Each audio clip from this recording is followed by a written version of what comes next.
Darin, we haven't had a chance to catch up with Darin after he competed in one of the, if not the biggest tournament to come to Truman. And there was a Bassmasters here Back in the 80s. 80s. yeah, the Toyota Series. And Darin competed. It's a 3-day tournament. You got to make the cut. You got to finish in the top 25 the first 2 days, and then you're fishing as top 25 guys on day 3. And it's cumulative weight.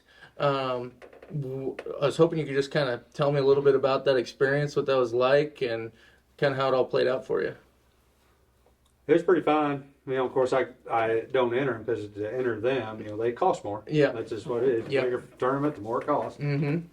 But my birthday was pretty close, and my wife was going to send me on a guided trip up to Minnesota, and I talked her into just letting me fish this instead of going on a guided trip for my birthday. So it was Truman fished tough that weekend. The guys that did well. This was mid-September, by the way. Mid-September. Mid to end of September through most of October, Truman bass fishing can be tough. Mm-hmm. You'll have days you go out and really get them, but most of the time it's pretty tough. Most of the guys that done well in that thing were fishing what we call release fish, which there's nothing wrong with it. It's not illegal. It's, it's totally legal. Mm-hmm. And that's where most of the better stringers come from. I fished the first day. I was a little concerned about boat traffic on Friday, so Thursday was the first day, and I fished in the Grand. Mm-hmm. And I fished from just above the Long Shoal all the way to 13 Highway Bridge pretty well. And just kind of spot fished, and I caught fish kind of scattered in 3 to 5 foot of water on a big worm. And I caught one decent one on a jig. And I had like 7 keeper bites and caught them all. Mm-hmm. Second day, I was concerned about boat traffic. And it's probably a good thing because I know a couple guys that did real well the first day that went back to the Grand and they blanked. And that's one of my pet peeves about Truman. If you fish multiple day tournaments, there's not enough bass, I don't think, to do well multiple days in the same spot. So if you catch them good in the Grand, your best bet is to go to the other end of the lake the next day and catch them there. So I had actually practiced the Grand and the Palmy. And I felt pretty confident I'd go to the Palmy and catch them. Well, I went to the Palmy and I caught a limit and had about 7, 8 keepers. They weren't quite as big, but my better stringers have always come out of the Palmy in late September and October. So I went back the third day. I qualified. I was setting 17th, 18th. I think I was 18th. Yeah, right in there. And I went back to the Palmy, and I only had 3. I had 5 keeper bites and boated 3. I lost 2 right at the boat. They weren't big fish, but they were good, solid keepers, which is all I caught the whole time. And I figured they cost us, well, me and Hunter figured it up on the way to Mississippi, and we figured they cost me $1,400 a fish. So it was tough fishing. The guys that really caught them well out of brush piles that they put in, and was close to marine areas. Yeah. And they caught them really well in brush piles. Yeah. But it was a lot of fun. It was fun. It was it's a challenge. Yeah. Them guys don't mess around. I mean, it's a different group of fishermen. I mean, most of them guys, that's what they do. Yep. When you went over to the Palmy, was that big worm stuff as well? Big worm. I fished a big worm 3 days. Yeah. And I was fishing most of my fish come from anywhere from 3 to 4 foot to 8. And as far as, was it a similar pattern? Like, were you on a flat with just isolated pieces of structure on it? Were you on points? I fished flat. Every Grand and Palmy, I fished flats with wind. If it had any kind of wind on it, I really fished it hard. And I had a spot in the Palmy I caught keepers off of bolt days, and I might have made 15 or 20 flips to the same tree before I got a bite. Each side, over, up, drug past there, lifted it, hopped it, and then pretty soon you flip it there and bam. It's just places I'd caught a lot of fish before. So you got I actually would see them I didn't see them bite because the wind was blowing. It's hard to stay on them, but I knew where the tree was. It was under, almost everywhere I caught them was all underwater stuff. And I'd actually see the fish when I'm pulling up to it.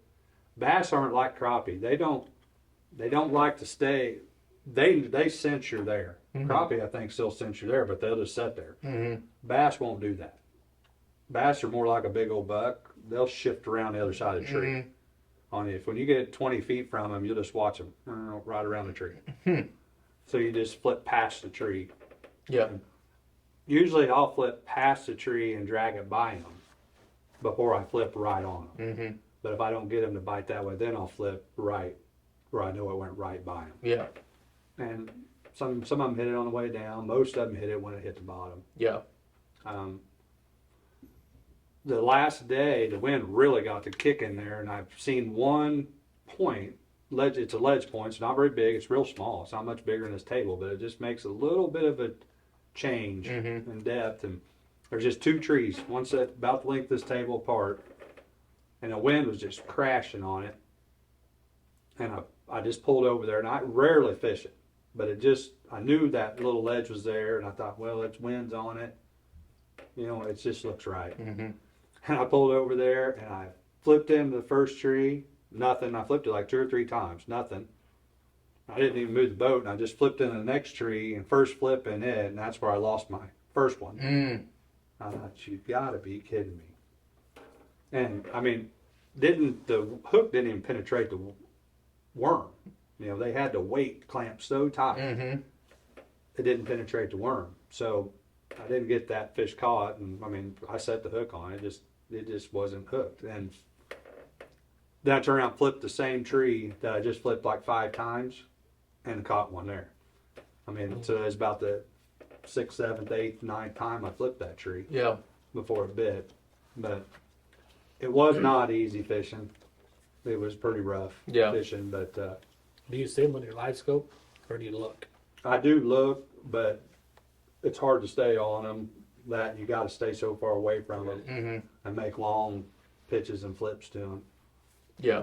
The guy I wanted has a pretty cool story, though. Yeah, that was. I mean, it was 48 pounds. That I think wasn't it roughly 48 and some change. The guy who won it. It's a really special story, and we've got all the weigh-in videos up at the website.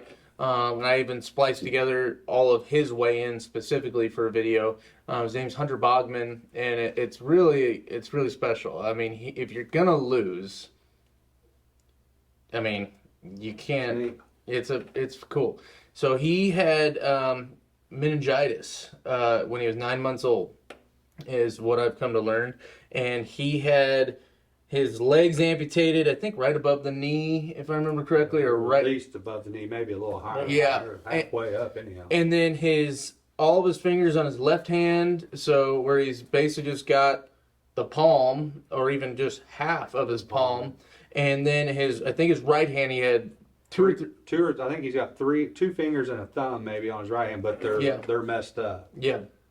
And how that guy does that's just amazing. If you ever complain about fishing around me, I'm just going to laugh at you. Well, not just that. Guy to do that. I mean, he travels all over. And he's good, very good. Country. You know. But he's a funny guy. I talked to him for just a second, and not very long. He had a big stringer that second day, and he was really excited because it was the biggest tournament I think he'd won. Yeah. And he pretty well had us all whipped. And he said, I learned how to fish this way. Yeah. If one of us, that happened to us right now, we'd probably give up fishing. Yeah. We'd never figure it out. Yeah. I mean, this guy's running across the Great Lakes 2 weeks before this in a great big tournament for 3 days. And he drives the boat. And he drives the boat. Runs a trolling motor. Has little CD sets on up front. This far off the deck. Go to YouTube and YouTube Hunter Fishes. Hunter Fishes, I believe is what it is. Yeah. And just watch the videos of him fishing. It's amazing. Yeah. You couldn't tell he was handicapped at all. Well, and like you said, let alone complaining about fishing, but just complaining about how tough you got something going on in your life. It's like, it puts it in perspective in a hurry. To see the kind of challenges he goes through on a daily basis just to live his life. And Mark McGuire, Is that how you say the tournament director's name? Mark McGuire, yeah. He had a really special story. Again, it's on the video. I highly recommend going to watch it. I will summarize it. But basically, Mark is the tournament director of the Toyota Series, and when everyone kind of knew Hunter was going to win. He had a heck of a bag on the third day, the biggest bag of the tournament. That's when you want it. And so Mark had him come up across stage. He'd never come across the stage before, so they got him to walk across the stage. But he told a story about the first time he met Hunter Bogman. He had no idea who he was back in 2004, and it was some big tournament. And I don't know the details, but they had all the anglers had to check in the night before or something, and there was like 200 some odd boats. And the tournament director at the time called Mark and was like, "You got everybody checked in?" And he's like, "No, I'm still waiting on this guy. God dang it, it's Hunter Bogman. I don't know who it is." And he's like, "Well, call him, see where he's at." And so he calls up Hunter, and this is, I think, somewhere out east. It's in February. It's raining, so it's cold and miserable. And Mark's all perturbed because I think it was maybe the morning, because he was talking about in the story that he was trying to go to breakfast. He was hungry and was just, God dang it, this guy's holding me up from going to breakfast. And so he calls him. Hunter's like, "I swear I'm 30 minutes away. I'll be there. And Hunter pulls up. And again, Mark has no idea, never seen him, never heard of him, doesn't know anything about him. And Hunter hops out and he sees him. And Hunter proceeds to tell him, "Look, I had 2 flat tires on my boat trailer that he changed by himself. And literally on the tournament day, I mean, there's people like crying in the audience as the tournament director was telling this story at the weigh-in. And he's like, that moment changed his life, is what he said on stage. And so that was really, really cool. Yeah. I was freaking choking up like watching that stuff. Very humble guy. Yeah. He had fished a 3-day tournament up in Minnesota and didn't qualify for the last day or something, and drove all night back to his hometown in Arkansas, fished a tournament down there and won. Yeah. The next day. Yeah. And the guy loves to fish. Yeah. But it was a cool deal. Yeah, it was cool. One of the other interesting things, one of our members ended up being one of the boaters that was boating around the camera crew. So that's kind of funny because he's like, "I got a lot of spots marked." So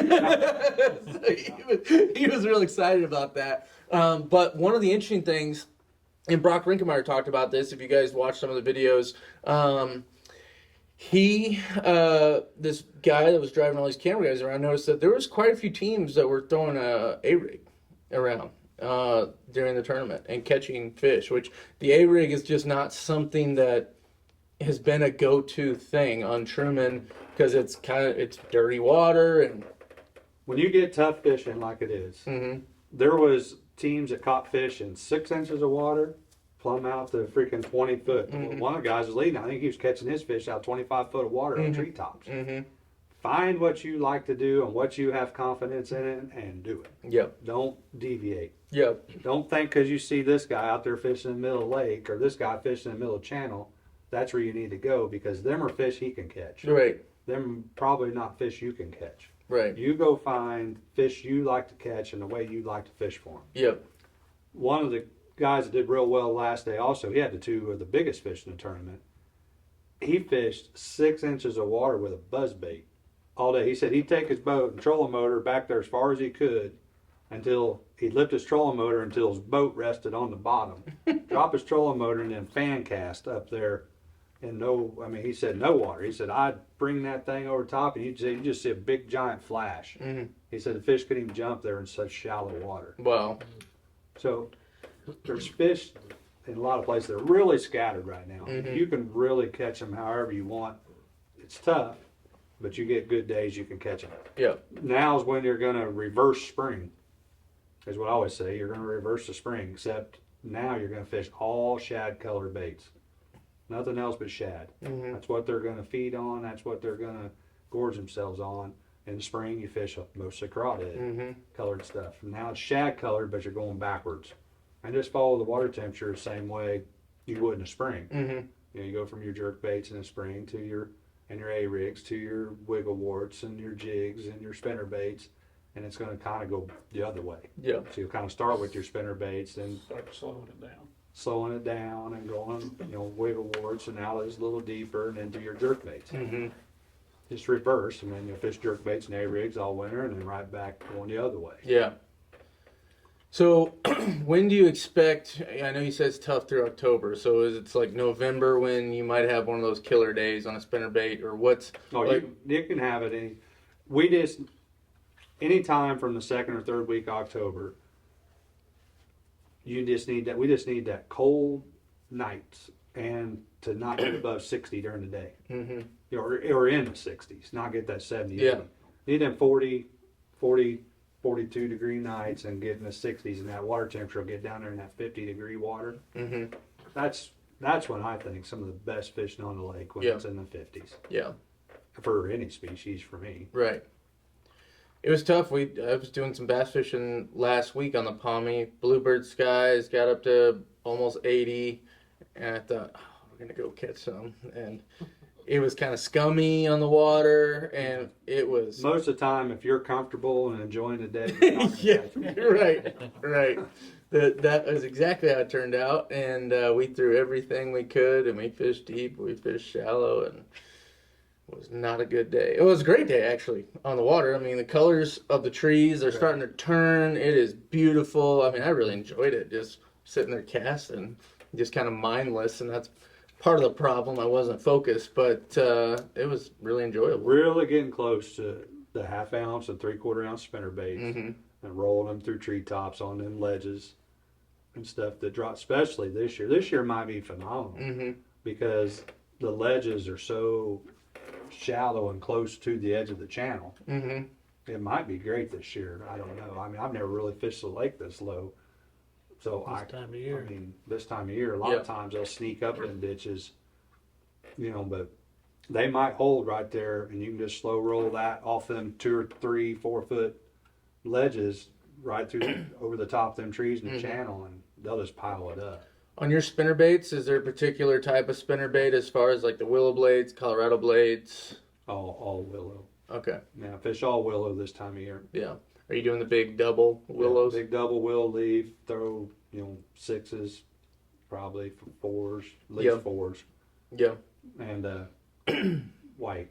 Yeah. Just everything white. Yeah. Chatterbaits work too. I mean, if it's real sunny and calm, you'll probably throw a chatterbait instead of a spinnerbait.